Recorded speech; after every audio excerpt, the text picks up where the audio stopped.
ప్రాచీన శాస్త్రీయ అత్యాధునిక వైద్య విధానాలను వినూత్నంగా ఒకే గొడుగు కింద అందుబాటులోకి తీసుకొచ్చింది Medi nine integrated medical system. Actually daily morning మా బస్సీ మలైమెట్ అని వెనక గుడి వెనక మా బస్సీ ఉంది. డైలీ మా బస్సీ లేడీస్ వచ్చి ఇక్కడ పూజ చేస్తారు. అయితే మార్నింగ్ 6 o'clock ఈరోజు మా బస్సీలో నుంచి లేడీస్ వచ్చి పూజ చేస్తే ఇక్కడ చూస్తే ఇక్కడ మాంసం ఉంది.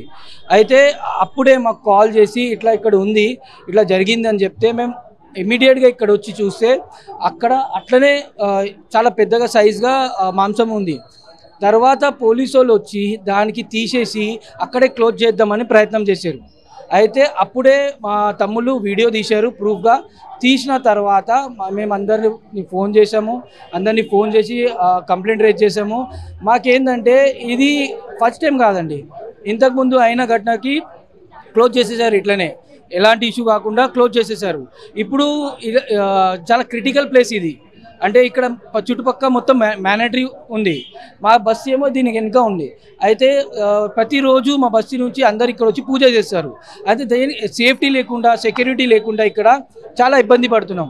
అయితే ఇది ఇష్యూ అయిన తర్వాత మేము పొద్దుగాల ధర్నా చేసి మేము పోలీసు వాళ్ళకి కొంచెం రిక్వెస్ట్ చేస్తే వాళ్ళు మాకు 6 o'clock వరకు టైం ఇచ్చారు. అయితే అది సీసీటీవీస్ వాళ్ళు సర్చ్ చేస్తున్నారు.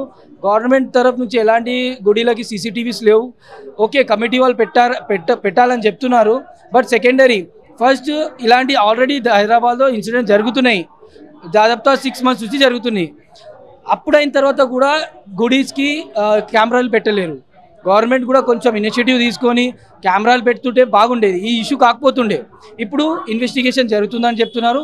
మేము ఒకటే రిక్వెస్ట్ చేస్తున్నాము, మాకు ఎవరైనా చేయని మాకు ఆ మంచి కావాలి. అది ఏమైనా కానీ మాకు వేరే కమ్యూనిటీ కూడా వేరే రిలీజన్ కూడా మాకు సంబంధం లేదు. మా హిందువుల మనుషులకి దెబ్బ తగిలింది, దానికి మాకు సొల్యూషన్ కావాలి. వరుస ఘటనలని ఎట్లా చూస్తారు? వరుస ఘటనలు, మొన్నేమో సికింద్రాబాద్ ఘటన, నిన్నేమో చిలుకూరు బాలాజీ టెంపుల్, ఇవాళేమో ఇక్కడ. ఈ ఘటనలు ఎట్లా చూస్తారండి? ఇప్పుడు ఇన్ని ఘటనలు అయిన తర్వాత కూడా గవర్నమెంట్ ఎలాంటి యాక్షన్ తీసుకుంటలేదు, ఎలాంటి స్పెషల్ టీమ్ అసైన్ చేస్తలేదు. ఇలాంటి ఇష్యూ కంటిన్యూస్ జరుగుతున్నాయి. ఇది మ్యాక్సిమం ఓల్డ్ సిటీలోనే అవుతుంది. అంటే ఓల్డ్ సిటీలో గుడిలు సేఫ్ లేవా? దీనికి సొల్యూషన్ లేదా? మేమే కొట్లాడాలా? మేమే ఓట్లు వేయాలి, మేమే రక్షణ చేసుకోవాలి, మేమే ధర్మం రక్షణ చేసుకోవాలి. మళ్ళా పాలిటిక్స్ ఎందుకు మరి? ఓన్లీ ఓట్లు వేయడానికి అడగనికైనా? మేము అడిగేది అదే క్వశ్చన్. మాకు ఇంత అయిపోయిన తర్వాత కూడా ఇక్కడ కూడా జరుగుతుందని అనుకోలే. ఇంత అయిపోయిన తర్వాత గవర్నమెంట్ ఎలాంటి రెస్పాన్స్ కూడా ఇస్తలేదు.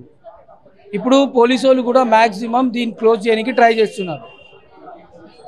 అయితే మేము ఆల్రెడీ ప్రెషర్ పెట్టాము, వాళ్ళు 6 o'clock టైం ఇచ్చారు, చూద్దాం. వాళ్ళు 6 o'clock వరకు ఇస్తే ఇక తెలుస్తుంది. గుడికి సెక్యూరిటీ లేదంటారా? లేదండి, ఇన్ని 6, 7, 8 అయిపోయినాయి ఇప్పటివరకు. అది కూడా చిన్న చిన్న గుడి కాదు, పెద్ద పెద్ద గుడికి అయినాయి. ఇప్పుడు ఎలాంటి సెక్యూరిటీ ఉంది మరి? అంటే పెద్ద గుడికి అయితే సీసీ కెమెరాలు కూడా ఉన్నాయి, పట్టుకుంటున్నారు. దానికి వేరే రీజన్ ఇచ్చేస్తున్నారు, మెంటలీ డిసార్డర్ అనేస్తున్నారు, లేకుంటే కుక్క వేసేసిన అనేస్తున్నారు, వేరే వేరే రీజన్ చెప్పేస్తున్నారు. ఎందుకు గుడిలకి ఎందుకు అవుతుంది? అది మా క్వశ్చన్ అండి.